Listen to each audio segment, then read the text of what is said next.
রাজ্যে নির্বাচনী সন্ত্রাস সহ একাধিক অভিযোগ উত্থাপন করে ত্রিস্তর পঞ্চায়েত নির্বাচন বয়কটের ডাক দিয়েছে সিপিআই-এমএল। মঙ্গলবার আগরতলা প্রেস ক্লাবে সাংবাদিক সম্মেলন করে দলের রাজ্য সম্পাদক পার্থ কর্মকার অভিযোগ করেন, উচ্চ আদালতের নির্দেশকে অমান্য করছে পুলিশ প্রশাসন, এমনকি রাজ্য নির্বাচন কমিশনও। তিনি বলেন, বিরোধী প্রার্থীদের নিরাপত্তা নেই, মনোনয়নপত্র জমা করতে গিয়ে খুন হতে হয়েছে। পাশাপাশি গন্ডা ছোড়ার পরিস্থিতি নিয়ে প্রশাসনের ভূমিকায় ক্ষোভ প্রকাশ করেন পার্থ কর্মকার। রাজ্যের উচ্চ আদালত, মাননীয় আদালত ডিজিপিকে নির্দেশ দিয়েছে যে প্রার্থীদের নিরাপত্তা দিতে হবে। কোথাও প্রার্থীদের কোনো নিরাপত্তা নেই, প্রতিটা বাড়িতে আক্রমণ হচ্ছে। সেটা মধ্য ভারতচন্দ্রনগর ব্লক, ঋষ্যমুখ ব্লক, উদয়পুরের যে কয়েকটা প্রার্থী আছে তাদের বাড়িতে, আপনার সাতচানে আমরা দেখলাম, পোয়াং বাড়িতে দেখলাম, সমস্ত প্রার্থী গতকাল তারা প্রত্যাহার করে নিয়েছে।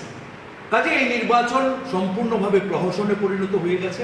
আমরা রাজ্যের মানুষের দৃষ্টি আকর্ষণ করে বলতে চাই যে এই নির্বাচন প্রত্যাখ্যান করুন। বিরোধীদের মুক্ত করার যে নির্বাচন, যেখানে গণতন্ত্র এবং সংবিধান কিছুই নেই, সেই নির্বাচনকে প্রত্যাখ্যান করুন, বয়কট করুন। पंख मिल जाते हैं ख्वाब वालों को, आड़ते हैं जिंदगी सवर ले,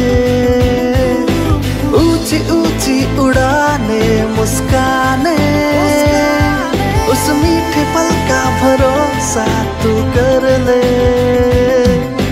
जिंदगी में कुछ बनो है techno. Techno College of Engineering, Agartala.